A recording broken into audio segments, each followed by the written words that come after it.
welcome to the Interlude with Drew. What's good, everybody? This is Andrew McCain. Welcome back to another episode of the Interlude with Drew. This is no ordinary episode, though, because, man, I want to tell you, I have fulfilled a dream in this episode. I got one of my all-time favorite artists on here. When I'm talking about, like, from the time I was a child up until now. You may know him from songs like Well Done, God is Good, Glory, Don't Let Me Fall. I'm talking about none other than the anointed Deitrick Haddon. How you doing, my brother? What's up, Drew? What it do, Drew? It's good to be on the Interlude with you, man. I'm all yours. Let's talk about it. Whatever you want to talk about.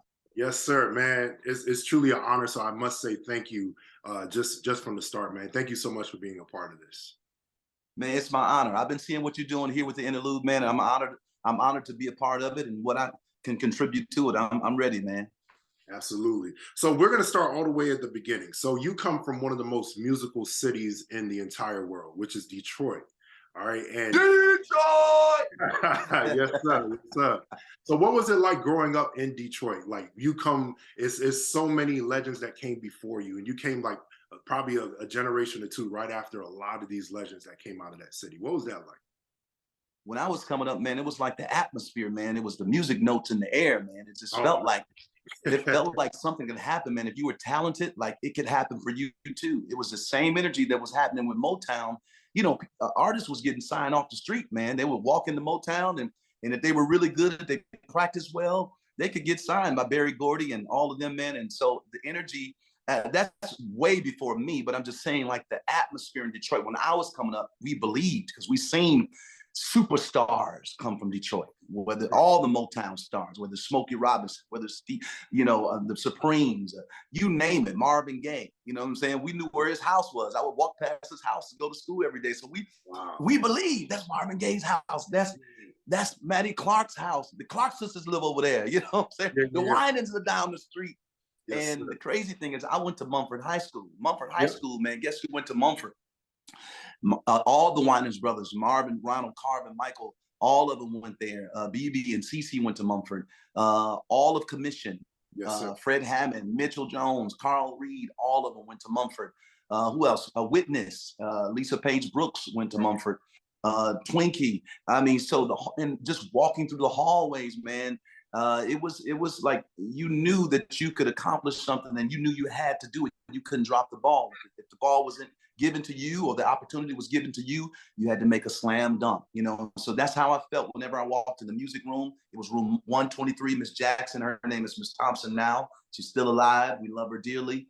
But we could see the pictures on the walls, man. So it was like, man, this is gonna happen for me. You know what I'm saying? That's incredible. Yeah, that was the energy. Yes, that was the energy. So not only were you musically gifted, but you have a lot of other musically gifted people in your own family, like your brother Gerald. I believe one of your other brothers played drums on one of your records. What was that like coming from a musical family? Everybody was talented, man. It was a godly competition. Oh, man, I can imagine. Everybody trying to outdo each other. No, but you know what? The beautiful thing about having a talented family is you learn how to find your space and thrive and develop in your space, you know? So I learned early, me and Gerald is like my twin. We're only 10 months apart. Right, you know, right. I love him dearly. He get on my last nerves. He's probably the only person who can get on my last nerve. He can find it and get on it, but I love him. And, you know, I can fight him, but nobody else can fight him. That's the kind of really, that's how you know? Yep. We found our niches early.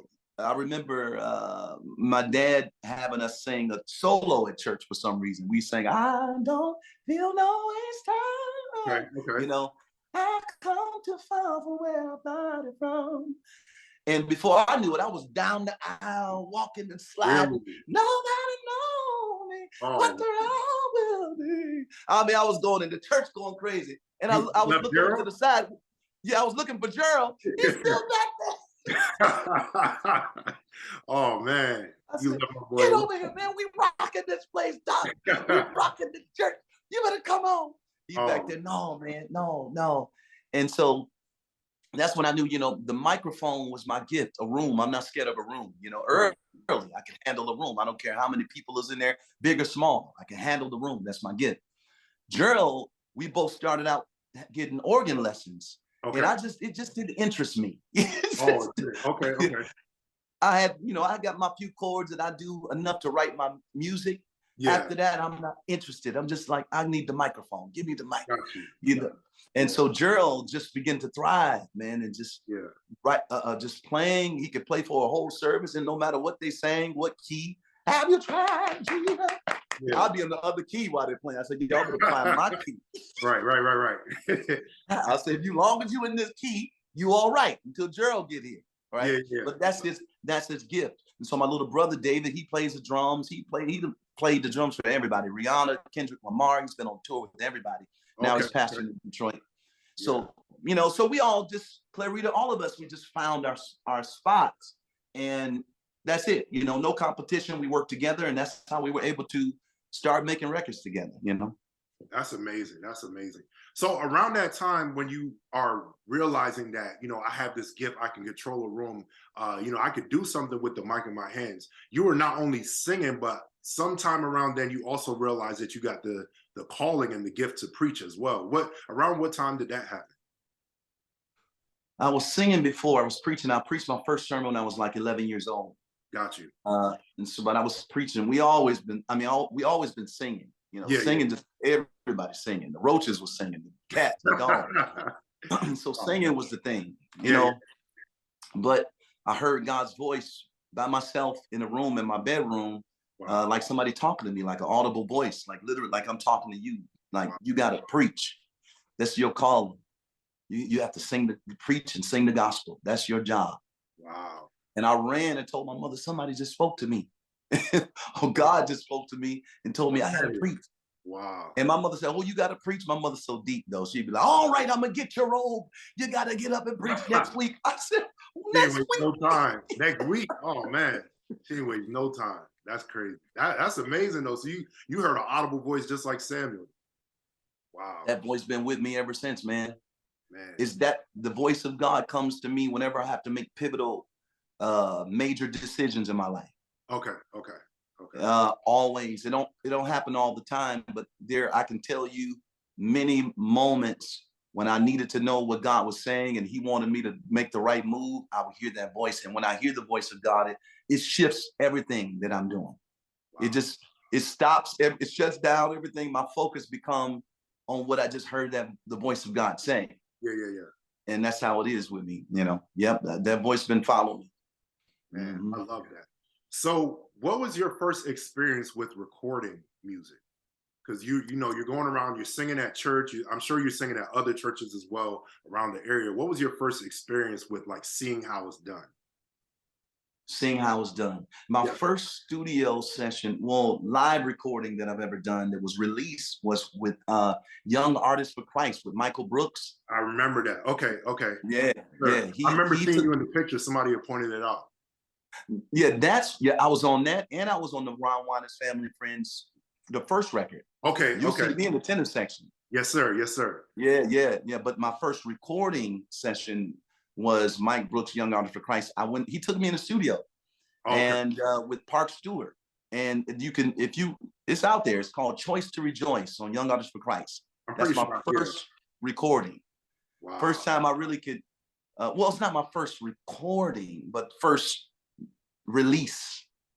Because I was in the studio messing around for a long time. Me and Gerald was trying to figure it out. In our little lab, my dad bought us a little something, multi-track situation. So we've always been, making the sounds and the instruments with our voices and recording like that at home. And then, maybe we'll get in the studio some kind of way. Somebody bless us with an hour or two in the studio. We'll try to work something out real quick, something like that. But my official studio session was with Michael Brooks of Commission. He had Young Artists for Christ, and that's my first release. And after that, it just kept going. I didn't want to stop. Once I got the bug and I heard myself in the studio for real, and I can do it, I kept going. Mm-hmm. Yes, sir. So speaking of Michael Brooks, I know that you're a huge Commission fan. I even remember, because I was a little late. I'm not gonna lie, I was a little late on them. Like I've always been a Fred Hammond. I'm a '90s baby. That's probably why.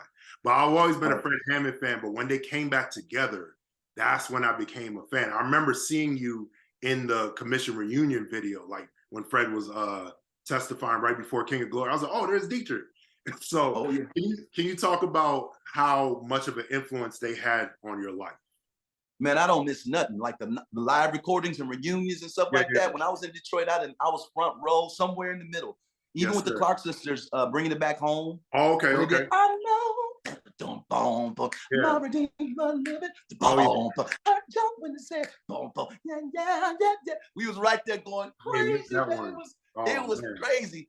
But the commission reunion, man, absolutely, man, screaming, because I'm such a commission fan, because their music is the soundtrack of all of my teenage years, my younger years. Yeah. So like when they put out a record, now when people put out records, man, we don't have passionate artists supporters or fans that go crazy over artists. But back then, we go nuts. Like we will be like, every time a commission record came out, I was at God's World Record Shop. I was the first one there. It would be a line. All my friends, we would be like, I'm gonna get there first. Who gonna get there? We will all be lining up, waiting for him to open the door of the store.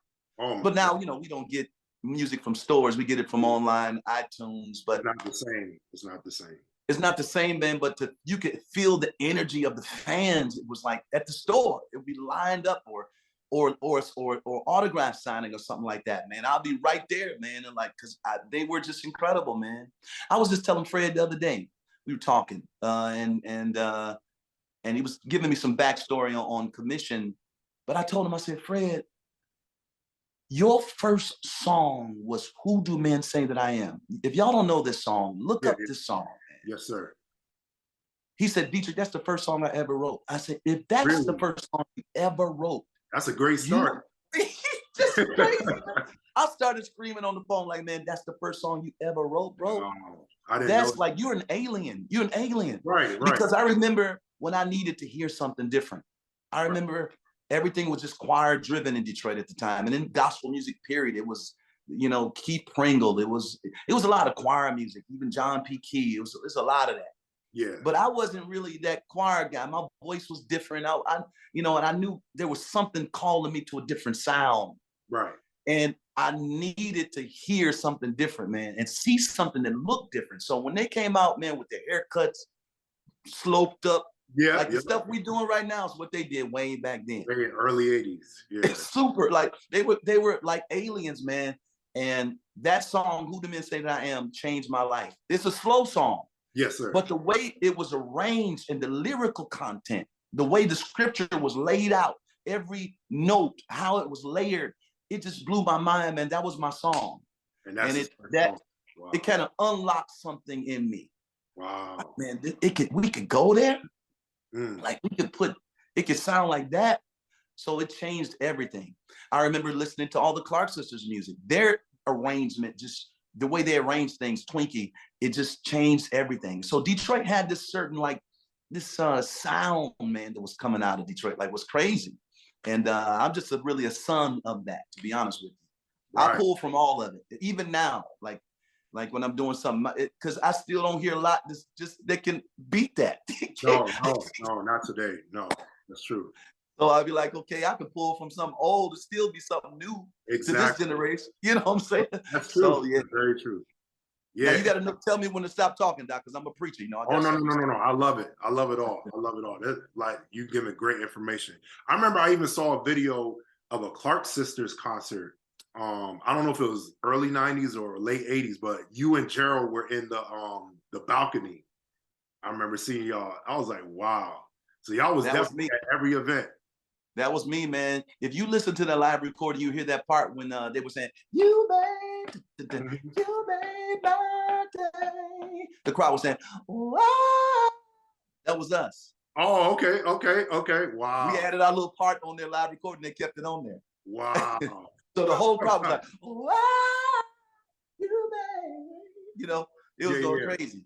Wow. I loved it, man. That was when music was just so rich, and it was so fun. It was fun. It was great. It was, you felt like anything was possible. It was just good times, man.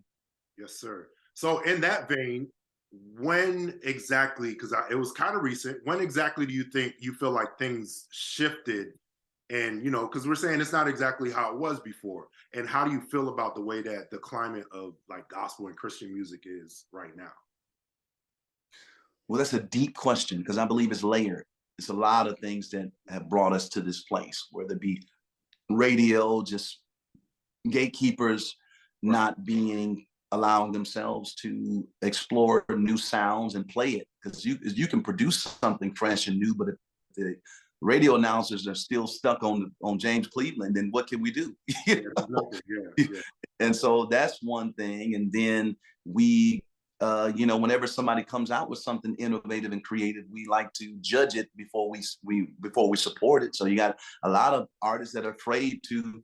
You have a lot of artists that are afraid to really explore their creativity because they don't know how it would be received among the audience. So that's why a lot of gospel artists are stifled and their creativity is smothered. So we have to deal with that religious fear that comes from the leadership that tells you, y'all doing all this new stuff, and no, God ain't in it. I'm doing, and now we're sitting there like, oh man, that beat we just did yesterday in the studio, they're not gonna receive it because so we got a lot that we have to contend with, man. And so, but I believe it's where God wanted to be. Everything, what it is what God has allowed. Everything that you see is what God has allowed. So it's where he wanted to be. And so I believe God is shifting us into the future, like we're doing a quantum leap into the future. So some things has to come to an end in order for something to begin. He said, behold, I will do a new thing. First, I will bring closure, then I will open up something new. And so I believe it's not the end of gospel music, it's the end of an era, end of the method we have done it, and good. I think we just going through a little turbulence, but it's like you're on a flight, but eventually you're going to find that smooth air. Everybody's going to settle in, and some powerful things are going to be released, some powerful sounds, innovative artists are going to be birthed once we settle, but we just now it's turbulence because we're trying to navigate through this iTunes world, this streaming and all this stuff, and the church, we're trying to find our sound. So it's we tend as a people to retreat to what's comfortable to us. Yes. When God is trying to take us to our own land, to the promised land, it's always a tug of war saying Egypt is good, even though you're getting beat and you're getting killed and you're in slavery, but you found a way to exist in it. So, and you found a way to thrive in it. Some people thrived in it. They had families. They, built families in it. So there's like, we settled here in Egypt. We go do our job and we come home and we cool. No, it's time to go. Wow. God has sent Moses. We're shifting out. Let's go. And when it gets uncomfortable, we tend to do what we're, familiar with. That's why they wanted to talk about Egypt the whole time. We just go back. We could just go do this. Man, he don't know what he's doing. We're in that season now. Everybody's trying to figure it out, And so I see us with the sound kind of retreating a little bit, like to what's comfortable to us. What we know will be okay. But God is going to raise somebody up. Oh man, break through all of it. That's what I'm saying? He always does it. He always will raise up a Kirk Franklin to say something, to reach the lost, because that's one of the main tools to reach people, man, is through music. That's a powerful thing. It has no limitations. It has no restrictions. Religious people put restrictions on it, but God doesn't. He will use the vehicle of music to reach everybody, all nations, all ethnicities. That's what he will do, So God, he does it. He will raise up a Moses. He will raise up a Deitrick. He will raise up a Drew. He will raise up the McCain family. He will raise you up. You'll come from the kingdom, but he'll send you out to the world like Jesus. Wow. He came, come on, he came to the world. He came among the Hebrews, but he came for everybody, for God so loved the world. His agenda was for everybody, but he came through a bloodline, came through the kingdom, but he is for everybody. So there are going to be people that God is going to raise up, man. As a matter of fact, it's going to begin this year. We're in the midst of the great shift. And when I pray, when I sense in the Holy Ghost, when I'm seeking God and what God is telling me, this is the great shift. According to Daniel chapter 2 and verse 20 through 23, where he said, I raise it up kings, I bring it down kings. I set it them up, I bring it them down. It's the Lord that strategically place people in their position. And this is the year where there's a great shift, man, where he's making some major executive decisions. All right, I'm done preaching. Let's go. Oh, man. No, I'm loving every word. That's amazing. I love your perspective because, you know, unfortunately, a lot of times, because we enjoyed the way how things used to be, a lot of people that were from that era can't accept the fact that things are changing. So I love that you, being a veteran that's been around the industry for a while, like you could see it from this, you know, open perspective, understanding that things have to change, not just because this is the way of the world, it's what God wants. So it's what he wants, man. It's what he wants. If you notice, if you look at my career, like maybe just zoom in on the hit songs or the songs that stood out to people, because there's a lot of great music, but we have these songs that just stand out, you know, on the radio, whatever. If you notice, they're all different. Yeah, different styles, different approach, you know, they're different. I've never been like the same, you know, like I've always had that mentality, like I got to be thinking about tomorrow. You got to be thinking, I'm here for the future. That's my purpose. I'm here for the future. And I got to do what most people may not understand. That's my assignment, you know, and there are people that are called to do that, you know, and that's always been my mindset. Wow. Yeah, you're definitely called for that. Because now that you say that, every one of them is different. Like I got some written down, some of the hits, and now I'm thinking about every single one was different. So let's go to the beginning of your solo career. So you started around 1995 with Coming to This House. So after recording with others, like you said, for Youth for Christ and Ron Winans, what was it like to step out and present your own material for the first time? It was incredible, man, because I had always believed in myself. I used to sing with this group called Perfect Peace. Okay. That's how I really started. I never wanted to be a solo artist or lead a choir. I always wanted to be like the next level of Commission or the Winans. That's always been my aspiration, you know, but God said something different. You know, I had a group, Perfect Peace, and we actually got a record deal with Bellmark Records in California, here in California. And at the time they had Prince, Beautiful Girl in the World. That was a hit song. They had Miracle Worker by Rance Allen, which was the greatest singer ever. Rest in heaven. Yes, rest in heaven. Yeah, so I started with them. They put my record on the shelf and was slowing around with it because it was so different. You know, it wasn't right. You know, they were trying to figure out what we're gonna do with these songs. So they put it on the shelf and slowing around with it. So while it was on the shelf, I just raised some money with the church.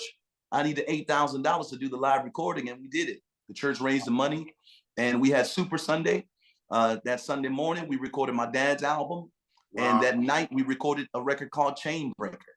Wow. Yes, sir. Yes, sir. And that was the record that kind of shifted everything, man. It no, did. actually, no, that wasn't the record. I'm going ahead of myself. It was a record called Coming to This House. Yes, sir. Coming to This House first, and then Coming to This House. Yeah, there's a whole lot of them, so I got to get my timelines right. But that record, the church raised the money for that record. For Coming to This House. But that was the record that opened things up, because my mother, if you know anything about my mother, she's a super prophetess, bold and crazy. She went to the PAW convention, and she sat at the table with Dr. Leonard Scott, who was the president of Ty Scott Records. And she said, God said you're going to sign my son to a record deal. Wow. Wow. And he said, what? He said, I'm telling you, you ain't heard nobody since you heard and if you ain't never heard no Deitrick Haddon, you ain't heard nothing. Okay, I love that. And I guess the next week later, we were driving to Indianapolis, Indiana. He heard the record and said, I want to sign you. This music is incredible. And that's how I got going with the choir, and, you know, and going like that, you know. Okay, wow, that's amazing. I love that story. So then right after Coming to This House, now we get to Totally Sold Out. Sorry, Chain Breaker. I'm calling it Chain Breaker. The reason I say Totally Sold Out, because this was, I don't think at the time I heard much from Coming to This House. I know now, like, I love the song Rain on Me, by the way. But when Chain Breaker come out, I remember Totally Sold Out was on the radio. Double Team was on the radio. Hey! He Never Fails, Anybody Here, and Fire. So I'm like, because I grew up in the DMV, so I'm thinking, oh, this must be a local artist because they playing a lot of his songs, like, and come to find out it's all from the same album. What was that experience like recording the Chainbreaker? Because that's a classic album. This year will be the 25th year anniversary for that album, and we're planning a reunion. Me and my brother, we've been talking about it all week. My goodness. He talked to me this morning about it, and we're getting ready to do it. We got the budget together, and we're getting ready to pull everybody together and just celebrate what we did 25 years ago, man. That album it shifted everything because I had records out before Chainbreaker. I had a record called Live the Life. I had a record called This Is My Story. Coming to This House. All those records were out before Chainbreaker, but they did not give me a music video because they say there's no, we don't need to invest in music videos because they're not playing gospel music videos anywhere. At the time, it was just BET. There was nowhere to play or see the videos. So they convinced me that I can keep putting out records without videos. Just go keep traveling and you just keep going. It's going to break, you know? So I had to physically be places. And that's when people were able to put the music to the face. Like, oh, I heard that song Fire. Like, oh, that song, Hold On to Your Faith. And I'm saying, oh, that kid. And so I started traveling. But then all of a sudden I said, forget that, man. We got to record a live album. Bump that. It's going to be Chainbreaker. I got the song Chainbreaker. And I said, we're going to call the album Chainbreaker because I ain't never heard nobody call the album Chainbreaker. He's breaking chains, you know. So I was lit, you know. And I wouldn't take no for an answer with the record label. I was like, yeah, we're gonna do it at my church. I'm gonna bust through out this cage, you know. I gave them the whole vision. And they said, okay, Deitrick, we're going to do it, man. You've been working hard. You've been making money for us. So we got the budget to do it. I said, oh, yeah, I know we got the budget to do it. Let's go. Because things started shifting for me, even though people didn't know my face. The residuals and you know, was coming in, you know, checks. So I was being blessed, but people didn't know who I was. And that record changed everything, man. It changed everything. People began to know all over the country, all over the world, these songs, whether it be LA or everywhere. They knew they wanted us to do Chainbreaker. And that was a pivotal record for me. As a matter of fact, I run into people all the time, whether it be secular artists or secular producers that were in church, started in church. They always tell me, or run into any of my colleagues in the gospel. They tell me, man, that record, Chainbreaker, is the one that inspired me, you know. And I hear a lot of that as I go. It makes me feel old though when they tell me that. Man, I grew up on Chainbreaker. You know? So, but God is good. Yeah, I was probably 8 or 9 when that came out. Oh wow, it's been a while. It's been a while. But like I said, that was a classic record, and it made a huge impact because, like I said, it was all over the radio, and I can only imagine how that kind of, you know, started a trajectory in your career. Because I think you did a choir record probably in between that, but around 2002, you came out with my personal favorite Deitrick Haddon album, which is Lost and Found. Hey, that one had a lot of success. Like the first song I remember hearing, I think, was Sinner's Prayer, which was a huge hit. And then the song Oh Yeah, the funny story, because, you know, I told you Fred's my guy, right? And then you're my guy, so y'all two together. Then BBJ. Me and my siblings, they used to have a top 5 on the radio station every day. So we all took turns calling the radio station requesting that song. And then they got it on #1 because we kept calling back to back to back to back. Oh, wow. 5 o'clock. It was like, we want to hear Oh Yeah by Deitrick Haddon. Man, say, oh yeah. Sir, I remember that. Man, what was it like recording that project? The Lost and Found project was my way to express myself beyond my choir. Okay. Because I have the gift to write music, I was not just restricted to choir music, but with my choir, I had to, you know, do the choir sound, you know. Yeah. But at some point I was like, I got to break away and just express myself, you know. And at the time, people were, you know, checking for me. As a matter of fact, let me tell you a true story. In my deal with Ty Scott Records, I told them at some point when I get to a certain level, I want to be able to break off and do my own solo record.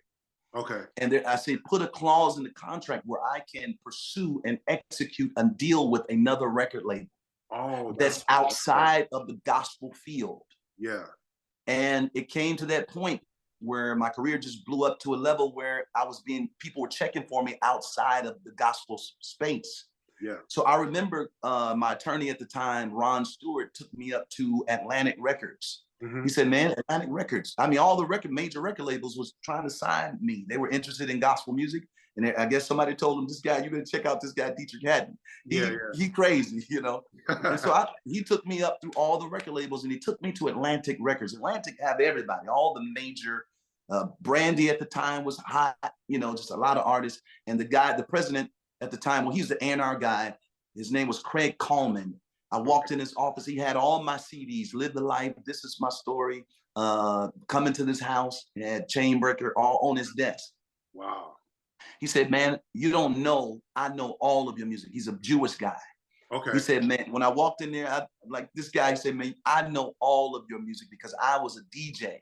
I started out as a DJ, and I love gospel music. And I was the first to put house beats to gospel music. Wow. And it was all of your music is what I would play in clubs, and people would go crazy. Mm-hmm. So he said, man, it's my honor to meet you, man, because I'm a huge fan. This guy had all my CDs, all my stuff there. He said, I want to sign you to Atlantic Records. Wow. It's done. He said, the deal is done. I'm in charge of this division, and I have Brandy, I have this artist, that artist. He said, you have a deal. Wow. And so I took it back to my record label at the time, Ty Scott, and they didn't like the fact that I went and got that deal. Oh, they did it? Oh, man. Wow. And so that took a year because we were going back and forth. I'm fighting and mad because here's this major record label, but they don't want to give Ty Scott what they want. It was a big war. And that year, that was right after the year of Chainbreaker, the release of Chainbreaker. So I needed to put out an album after Chainbreaker that was a solo album. Yes. But it was held up because of you know, the back and forth. So they said, we want to be in business with you, Deitrick. We'll just sign whoever you want to sign at the time. My wife at the time, Demita, she got signed to Atlantic Records. Sure. So that's a story that a lot of people will never know, you know what I'm saying? But the confusion went on for so long. Then we found a record label that will comply with the deal that will make everybody happy, and that happened to be Verity Records at the time. Yes, and a beautiful lady by the name of Tara Griggs McGee. She had signed everybody from Donnie McClurkin to Richard Smallwood to you name it, Fred Hammond and Radical for Christ. Everybody was on Verity Records, and we were able to do that deal, and that's when we released Lost and Found, and she was a major part of the success of that album. Sinner's Prayer, I'll never forget when I was sitting at Roscoe's way back when, and just enjoying some breakfast there. I don't know who was with me, but all of a sudden, like 3 thuggish guys, looked like they were gangbangers. They came in and they spotted me. And back then, you know, we were concerned because if you were the wrong color, they'll shoot you. You know? Yep. So I'm sitting there eating, and the dude came, yo, what up, bro? You Deitrick Haddon? So I was like, I don't know if I wanted to confirm it or not. I was like, then my Detroit came out. Yeah, what's up? I'm Deitrick. You know, what's up? Dude sat down with me. He's like, man, you don't know, man. When I was in the pen, he said, I just got out, man. When I was in the pen, your song saved my life. Sinner's Prayer, that's all I play. He said, I had everybody in my, whatever his cell was, he said, everybody was saying Sinner's Prayer, man. He said, you don't know, you a star in the prison, bro. Wow. He said, because that's all we listened to was Sinner's Prayer. And that's when I realized, okay, this music is going deeper. It's going beyond just the church. It's going to places and spaces. And that's it confirmed what I knew in my heart that I was called to do, was to reach people where they are through the power of music. So that record meant a lot to me. Man, that's amazing, because for me personally, my late uncle, before he was saved, like, he used to not listen to no gospel at all, but we went over his house one day and he had this whole stack of CDs, all Deitrick. He was like, yeah, this is the only gospel I have. We didn't introduce him to it. That just happened to be the one artist that he listened to. I can think of at least 2 or 3 other people that are not saved, but they know Deitrick Haddon. They could name like plenty of songs from you. So it's amazing that, you know, you're unique in that vein, that you know, people that don't typically listen to traditional gospel, they find something in your music that resonates with them. I believe I'm here for a reason, man. Oh, yeah. I hear stories like that about your uncle and about, you know, the guy that when I run into people, man, I know my purpose, you know, that's what I'm called to do. So and that pretty much sums me up, to be honest. Like Right. when people, you know, they say, what is Deitrick doing? I'm always thinking about how I can reach outside of the four walls, man, to connect with somebody or to encourage somebody until they come into the faith. That's my assignment, man. So I'm not afraid to do it against all odds. I will sing what I feel, what God tells me to do. And most of the times it's not always, it don't make religious people happy. Oh, yeah. Yeah, yeah, yeah. Because I could easily make praise and worship music, man. I do that like the back of my hand, you know, Oh, like, yeah. Yeah. but I think it's important to know your space. It's very important in the kingdom to know like what your divine assignment is and be settled in that, you know? And I've seen success. I've traveled the world, man, through these albums, Chainbreaker, Live the Life, all that stuff, man. Lost and Found. I've traveled, man, the world. I've done things that people will, you know, haven't done, you know, and I'm grateful. And so at this point in my life, man, it's all about the assignment. Like, what's next, God? What's the sound? What's the message? What is it? And how can I reach? And that's where I am. I love that. I love that.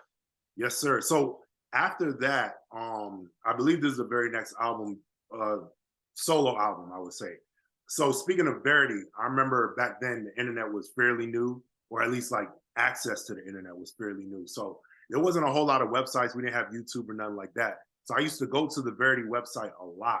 I remember when they first premiered the song "God Is Good."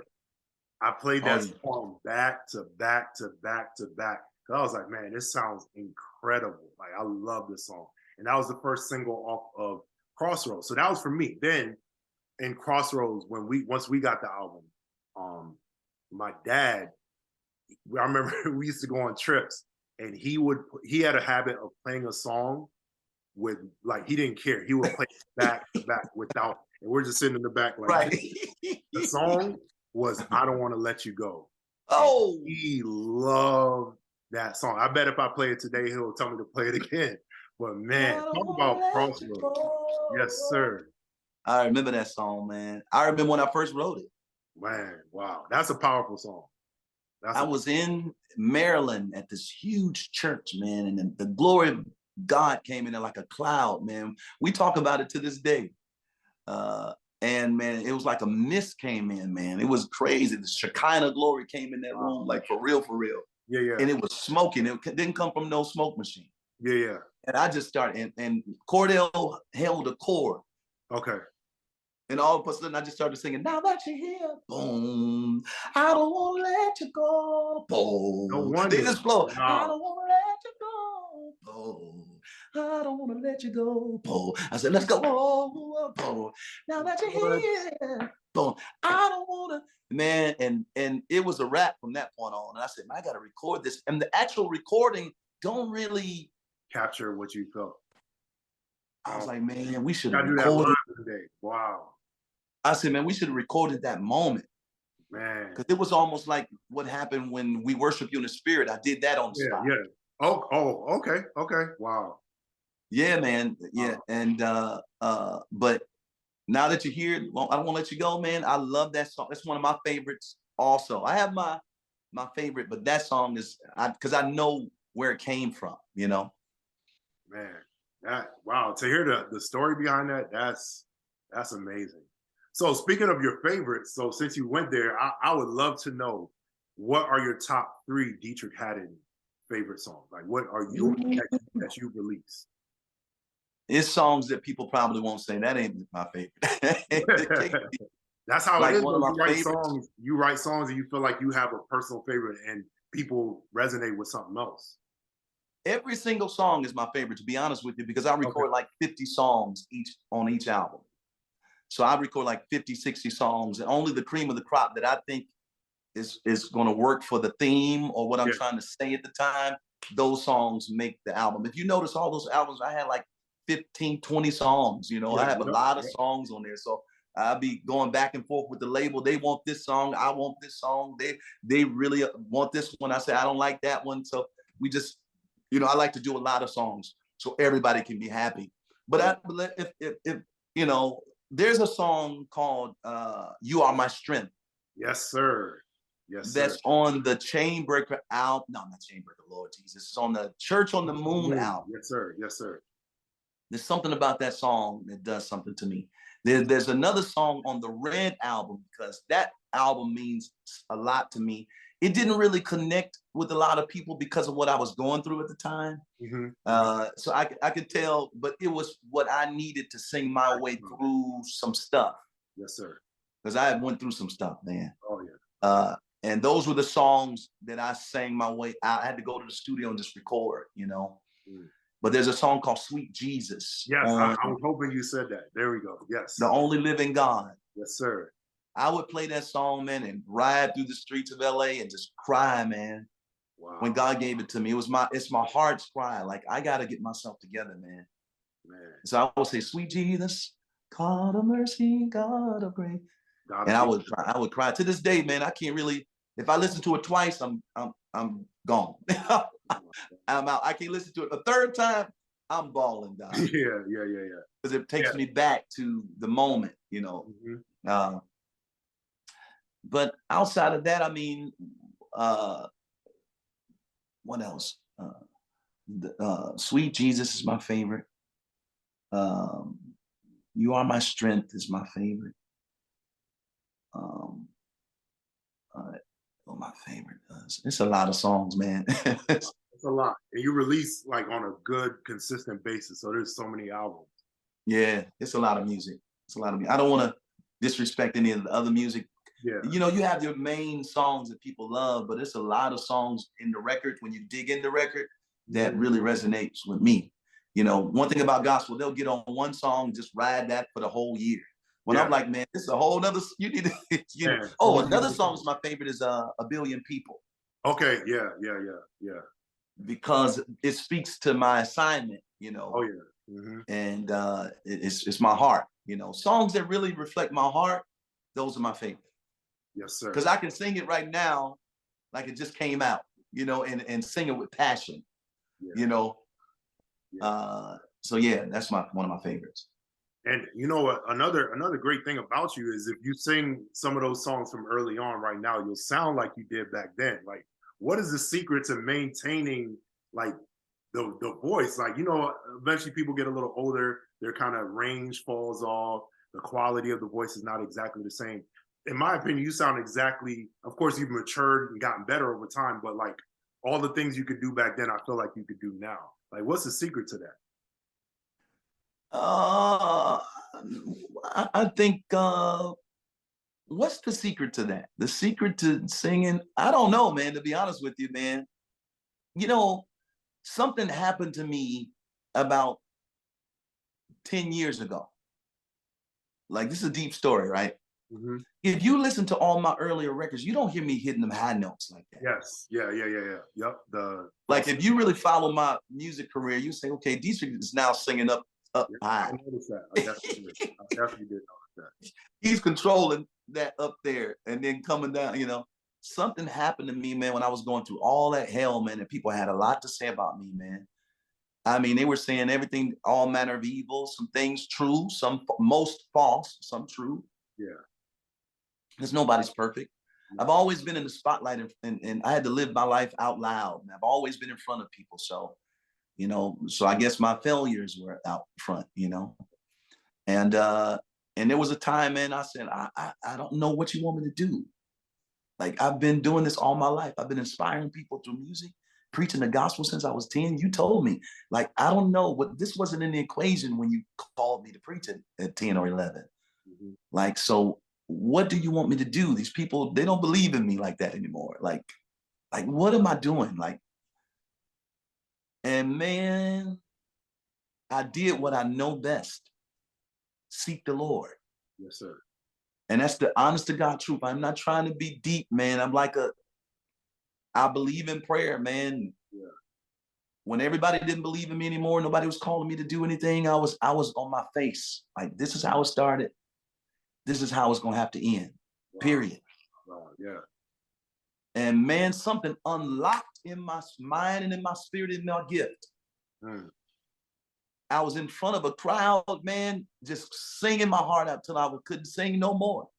And it just opened up. It's like my mind, my heart, my voice opened up, and I started singing on this high range, man, almost like an angel stepped in my voice some kind of way, man. Wow. And the crowd went nuts. And I said, wait a minute. I can hit that note. Let me try it again. I did. And every time I would do it, it was like the glory would come in and the power of God, and people would go crazy. Right. So from that day forward, it's almost like a gift unlocked.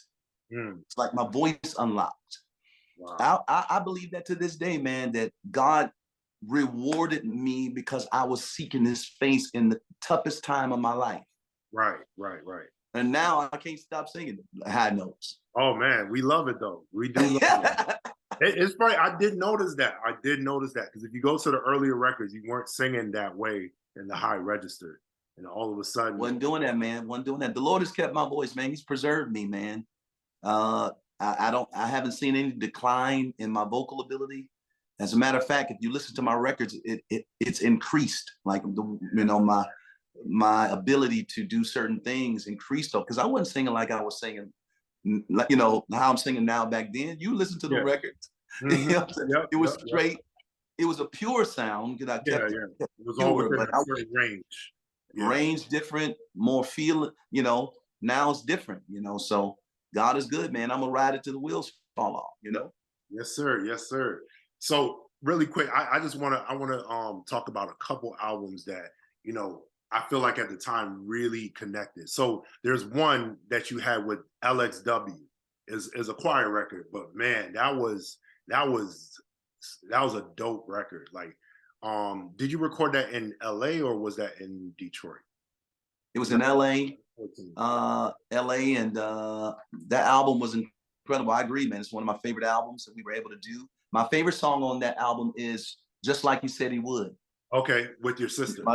My sister Clarita going in. That's I play that almost every week. Oh, my other favorite song on there is A Change Is Gonna Come. Oh, that's my favorite. Yes, sir. It's a strange song. It's strange. I love that song. I love that song. But I love it, man.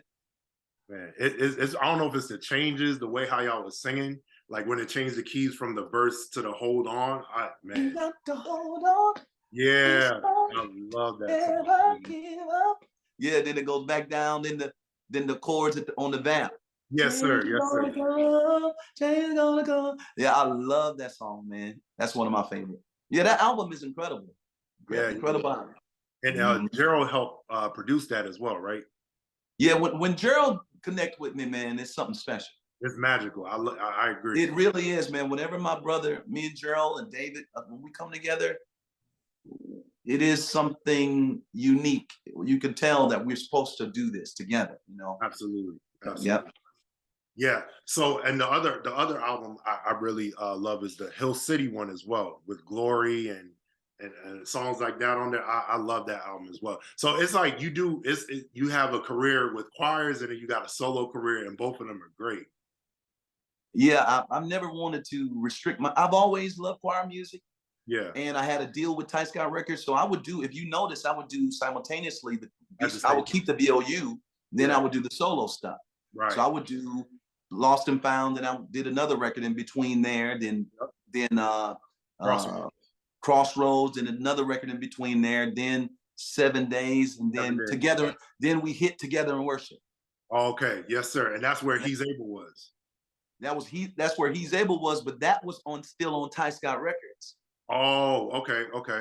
So the solo stuff was on Verity. They changed the name to Zamba, then they changed right now I think it's, what is it? RCA Inspirational, but they changed the name so many times. Okay, yeah. But I was working 2 record labels. Wow. Okay.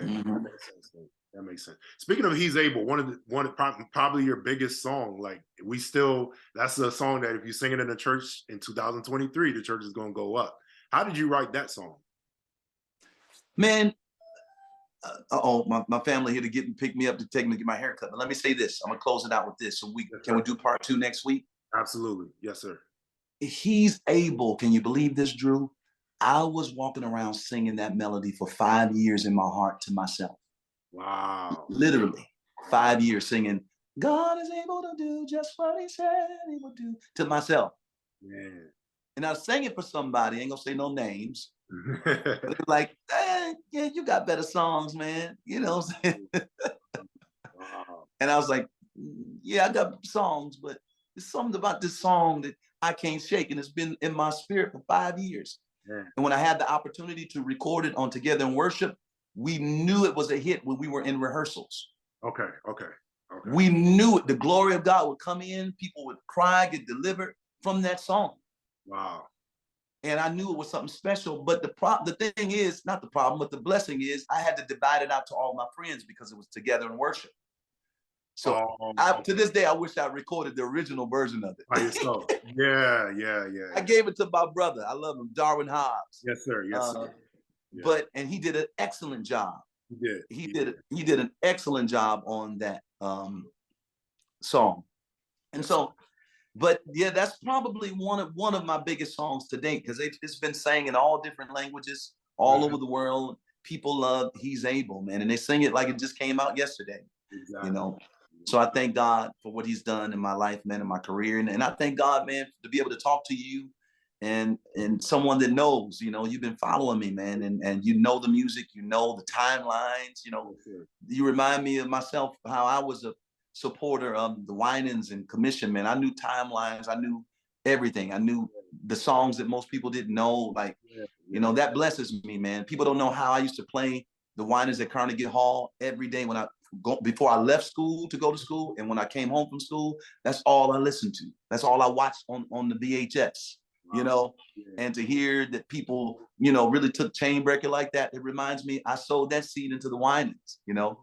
You guys sown that into me, and somebody's gonna sow it into y'all. Oh man, in Jesus' name. That's how it goes. That's how it goes, bro. Now, I don't want to hold you, but thank you so much for your time. This has been an absolute blessing to have you on this podcast. So, man, God bless you. I hope we can do this part 2. We'll plan for it, man. God bless you. We're going to get to part 2. All right, Yes, Drew. sir. Love you, man. All right, love you too, man. Interlude. Yes, Peace. sir. All right. It's the Interlude.